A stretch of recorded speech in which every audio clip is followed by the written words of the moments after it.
The papers were in a manila envelope. No return address. Just my name printed in that cold official font that turns a person into a defendant before they've read a single word. I stood in my apartment doorway in my slippers, the morning still gray behind me, and looked at the seal in the corner. County Court. I read it 3 times before I understood it wasn't a mistake. My daughter was suing me. Not for money, not for property, for interfering with the medical care of my own granddaughter. For showing up to the school on a Thursday afternoon when my granddaughter had a fever of 104 and the school nurse couldn't reach her parents. For taking a sick 7-year-old to the emergency room instead of leaving her on a cot in a cinderblock office, waiting. For doing what I had done for 39 years as a nurse. The complaint called it unauthorized involvement in healthcare decisions. Her husband's lawyer wrote it in careful, polished language that made it sound reasonable. But I knew what it really was. It was a door closing. It was my son-in-law finally finding the lock he'd been looking for. I sat down on the little bench inside my door, the one with the basket underneath where I keep my gardening gloves, and read the whole thing twice. Then I folded it, put it back in the envelope, walked into the kitchen, and stood at the counter for a long time, looking at nothing. My coffee went cold. I didn't notice. I've been a widow for 4 years. Before that, I was a wife for 31, a mother for 33, and a registered nurse for 39. I retired at 63 because my husband got sick and I wanted to be home with him. He died anyway, 14 months later, on a Tuesday morning while I was making him oatmeal with brown sugar the way he liked it. After he passed, I sold the house in Middlebury. Too many rooms, too much quiet, too much of him in every corner. My daughter lived 40 minutes away in a suburb of Hartford. She had a daughter of her own, my granddaughter Chloe, who was 5 then and used to call me Gigi and draw pictures of flowers with too many petals. I thought, this is where I belong, close enough to be useful, far enough to give them room. I found a 1-bedroom apartment 12 minutes from their house. Nothing grand. 2nd floor, good light. A small balcony where I grew tomatoes in pots. My daughter said it was a wonderful idea. She sounded like she meant it. For a while, things were good. I picked Chloe up from school on Tuesdays and Thursdays. I babysat on date nights. I came over for Sunday dinners and helped with dishes without being asked. I stocked their freezer when my son-in-law traveled for work, which was often. He worked in finance, always flying somewhere, always on a call that couldn't wait. My daughter worked in marketing and had the kind of schedule that looked manageable on paper and wasn't in real life. I tried to help without hovering, I really did. But something shifts somewhere along the way. You can never point to the exact moment. It doesn't announce itself. It just starts to feel like the air in the room has changed. My son-in-law was the first to change. He'd always been reserved, polite, but the kind of polite that keeps its distance. He'd called me by my first name from the day my daughter introduced us, which I always found slightly cold but never said anything about. Over time, his messages became shorter. His eye contact at dinners became rarer.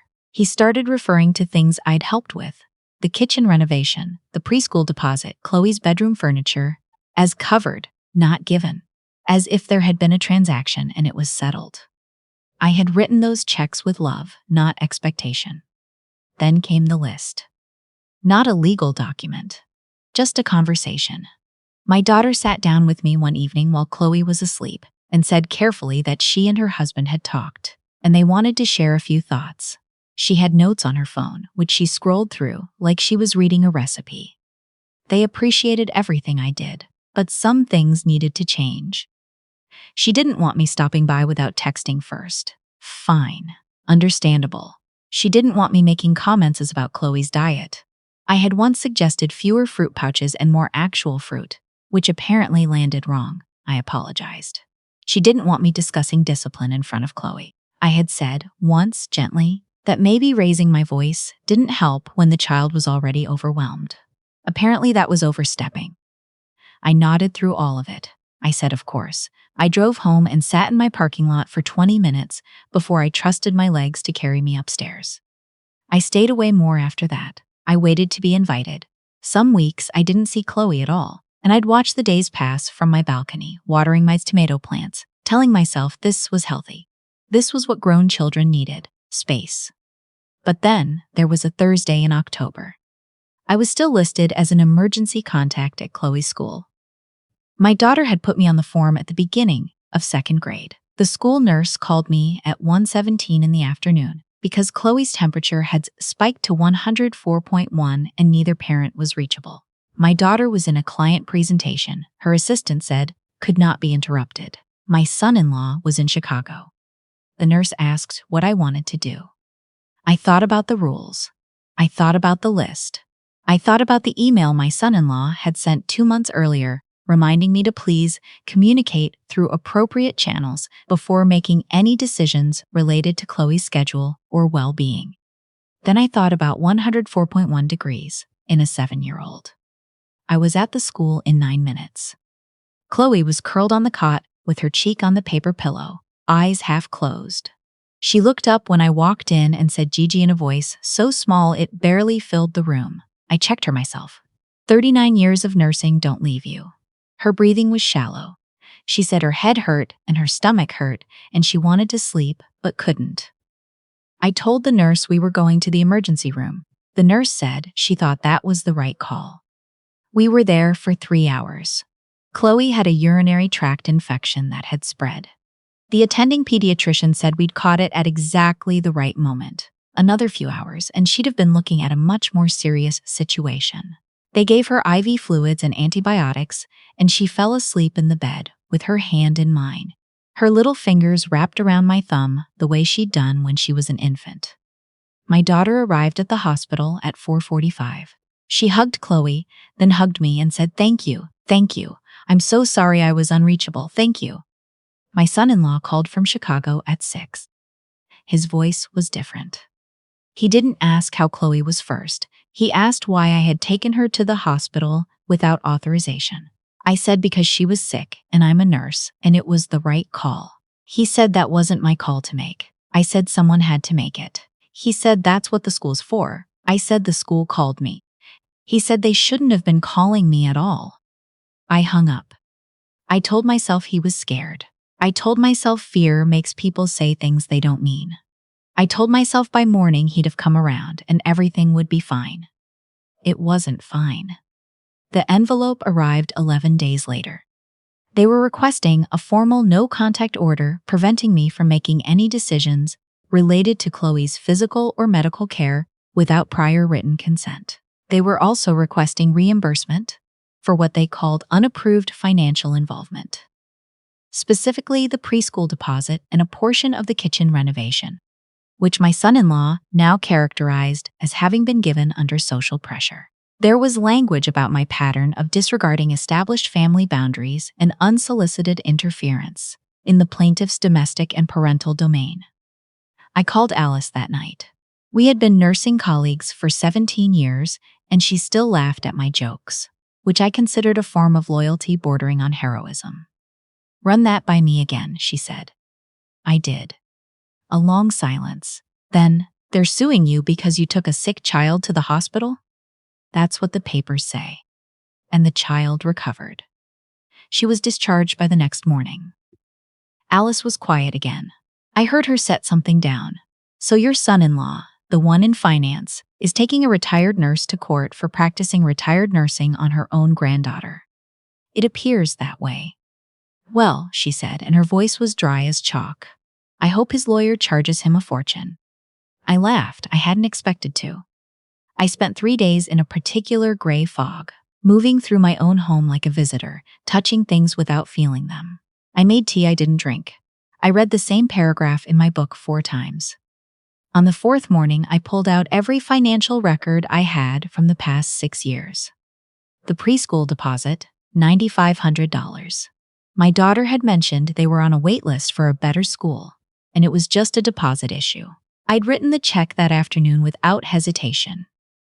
The kitchen renovation contribution, $14,000. She'd called crying because they'd discovered the subfloor needed replacing. It would add $12,000 to the quote. I said I'd cover it. Chloe's bedroom furniture when they moved to the new house, $2,200. 4 flights home for Christmas when my son-in-law's bonus hadn't cleared yet, $1,800. The emergency plumber after their water heater failed, $870. And smaller things, groceries, gas cards, and the red coat I'd found on a Saturday at a little shop downtown. Soft wool with wooden buttons. I'd seen it and thought immediately of Chloe. She'd worn it every day for a week before it disappeared from the hook by the door without explanation. I had never once thought of any of it as a loan. I called a family law attorney on day 5. Her name was Susan Aldridge, and she had short silver hair and the kind of calm that comes from having seen too much to be surprised by anything. She shook my hand like she meant it. "Tell me everything," she said, so I did. When I finished, she looked at her notes. "They're going to frame you as intrusive, as someone who consistently overrode their authority as parents. They'll make the hospital visits sound impulsive rather than necessary." "It was necessary," I said. "I know. The medical records will show that. That's our foundation." She paused. "How much do you want to fight this?" I thought about it carefully. I don't want to destroy my daughter's marriage, but I won't disappear quietly while they call me a threat for taking my sick granddaughter to the emergency room. Susan nodded slowly. "Then we present the full picture, not to attack, to correct." 2 weeks before the court date, I found something tucked under my welcome mat, folded twice, edges uneven the way a child folds things. On the outside, crayon, a drawing of 2 figures holding hands under a sun with a smiley face. Inside, in Chloe's handwriting, "Gigi, I'm not supposed to write this, but I heard Dad say you were in trouble because of me, and that's not fair because I wasn't feeling good and you came. You always come. I don't think you did anything wrong. I love you. P.S. I still have the red coat. Mom put it in the basement. I got it back."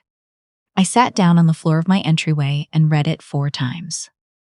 She had gone into the basement and found the coat. That was the kind of child she was, small and determined and entirely herself. I wrote her back that same evening. Simple, because she was 7, and because some things don't need a lot of words. "My darling girl, you did nothing wrong. None of this is because of you. I love you more than my tomato plants, and that is saying something. I am just fine. Don't worry about me. Keep wearing the coat. It looks beautiful on you." I slipped it under the loose stone at the corner of the path, behind the library near their neighborhood. We had never discussed this arrangement out loud. It had simply evolved the way things do between people who understand each other without needing to explain themselves. The court date was a Wednesday. I wore my navy cardigan and the pearl earrings my husband gave me for our 20th anniversary. I had slept surprisingly well. I think somewhere around 2 a.m., I had made peace with the possibility of losing. Not the case exactly, but the version of this family I had been hoping to preserve. When I walked in, my daughter was already seated beside my son-in-law at the plaintiff's table. She looked at me. I looked back. Her expression was carefully sealed. The face she makes when she has decided not to feel something yet. My son-in-law stared straight ahead. The judge was a man in his 60s, unhurried, with reading glasses he kept taking on and off. He introduced the matter plainly, a petition for civil restrictions and formal consent protocols. Their attorney was efficient. He used words like unilateral and escalating and disregard. He never said grandmother, he said defendant. He laid out the hospital visit as an overreach, a woman who had been repeatedly asked to respect the family's established parameters, choosing instead to act on her own judgment. He paused there, as if the phrase her own judgment were self-evidently damning. My son-in-law sat with his hands folded, still not looking at me. Then Susan rose. She didn't use dramatic language. She simply presented the timeline. She submitted the medical records. Chloe's temperature at 104.1 upon my arrival, the UTI diagnosis. The attending physician's note that earlier intervention had prevented escalation to a kidney infection. She submitted my nursing license, active for 39 years, retired in good standing. She submitted the school's emergency contact form, bearing my daughter's own signature alongside my name, and a written statement from the school nurse, confirming she had called me and that I had responded appropriately and professionally. Then she submitted the financial records. I watched my son-in-law's jaw tighten when Susan read the preschool deposit aloud. "Would you like to say anything?" Susan asked me. The judge nodded. "Briefly, please." I stood. I am not a dramatic person. 40 years in hospitals taught me that clarity is worth more than eloquence. I looked at the judge. Your Honor, I have been a nurse for nearly 4 decades. I have responded to sick children in hallways, in school offices, in people's homes. I went to my granddaughter on a Thursday afternoon because she had a fever of 104. No one else was reachable, and I was listed on the emergency contact form for exactly that reason. I made a medical judgment. It was correct. She recovered. I looked at my son-in-law then. He finally looked back. I understand that my presence in my daughter's life has sometimes felt like too much. I've heard that and I've adjusted. But I will not be characterized as a threat for responding to a sick child. Not in a courtroom. Not anywhere. I sat down. The room was quiet. The judge studied both tables, took off his glasses, set them down.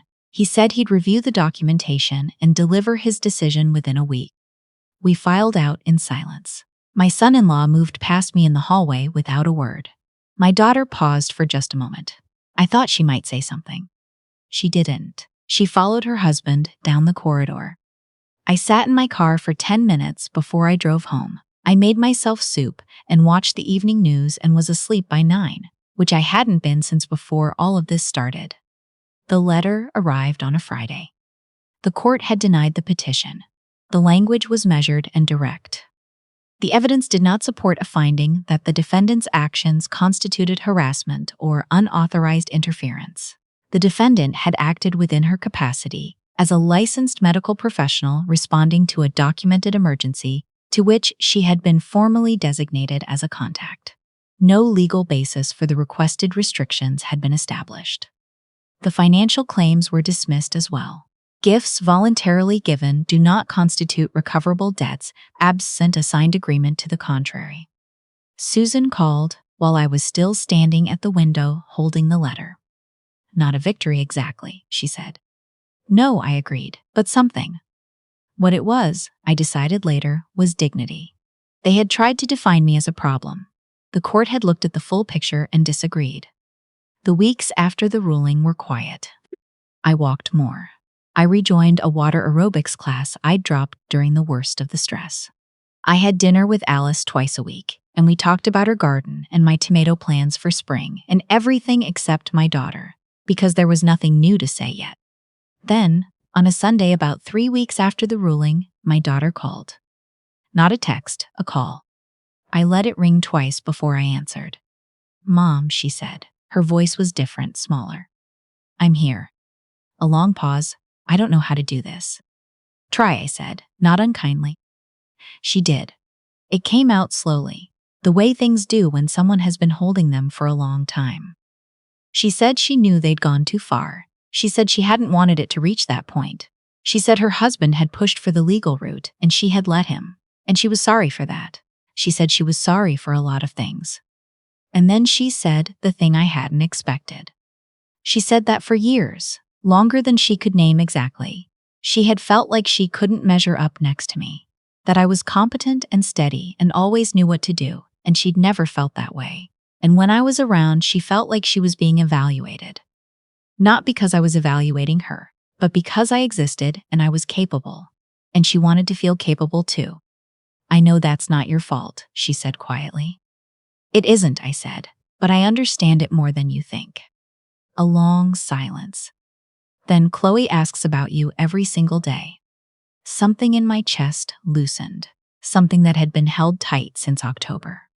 Tell her I'm fine, I said. Tell her I've been talking to the tomato plants. My daughter made a sound that was almost a laugh. She'd believe that completely. She should. It's true. We met for coffee the following Saturday. Just the two of us, a place on the east side of town with good light and bad parking. We sat across from each other for an hour and a half and talked. Not about the court, not about her husband, not about the paperwork, but about her. About Chloe. About what the next few years could look like if we were both honest about what we needed. I told her I didn't need to be the center. I had never needed to be the center. I just needed to not be erased. She nodded. She looked like she hadn't slept well in months. David will call you eventually, she said. It'll take him some time. That's all right, I said. I'm patient. I've been doing this a long time. The first time I saw Chloe again was a Saturday morning in November. My daughter had called to ask if I was free. I said yes before she finished the sentence. They pulled up below my apartment, and Chloe was out of the car before it had fully stopped. She ran up the path with both arms open, not slowing, not calculating, as if the past months were something she had simply decided not to carry. She hit my knees and held on with a force I felt in my back and my throat and my whole chest at once. "Gigi," she said into my cardigan. "Hi, my love," I managed. She pulled back and looked up at me, her face serious the way children's faces get when they are checking to make sure the world is still what they believed it was. "Are you okay?" "I'm okay," I said. "Are you?" She thought about it, nodded. "Dad said sorry in the car." I looked up. My son-in-law was standing by the curb. He hadn't come any closer. He was looking somewhere between me and the pavement, hands in his jacket pockets. Not quite a posture of apology, not quite the opposite. He wasn't ready. That was all right. I had spent 40 years working with patients who needed time before they could trust. I looked at him, he met my eyes briefly. I nodded, he nodded back. That was enough for now. Inside, Chloe arranged herself at my kitchen table with a glass of apple juice and announced she wanted to draw something for me. I gave her my good colored pencils, the ones I'd bought for a still life class years ago that I'd never quite finished. And she sorted them by color with great ceremony before beginning. I made tea and sat across from her. She drew a house, then a smaller house beside it, then two figures in the yard between them with a garden hose, and in the corner, a dog. "We don't have a dog," I pointed out. "I know," she said, not looking up. "It's the kind we should get." I laughed. Really laughed, the way I hadn't in months. It came out louder than I meant it to and startled her. And then she laughed too, and the sound of it filled the whole small kitchen, which was all it took to make the room feel like mine again. I've thought a lot about what this year cost me and what it gave back. The envelope on the doorstep. The courtroom, where my name appeared in documents that described love as a liability. The weeks of silence so heavy I had to remind myself to eat. But here is what I know now, more certainly than before. Love does not require an audience to be real. It doesn't need approval or a place on a guest list or a verdict in its favor. It only needs the willingness to keep showing up, even quietly, even imperfectly, when everything else has told it to stop. A 7-year-old went into a basement and found a red coat that had been taken from her. That's what love looks like when it's taught right. Not loud, not demanding, just persistent. If this story found you today, if something in it stirred a memory or named a pain you've been carrying, know that you are not alone in it. The people who love inconveniently, who show up when they aren't called, who press their names onto emergency contact forms and mean every word, those people matter. Don't let anyone make you forget that.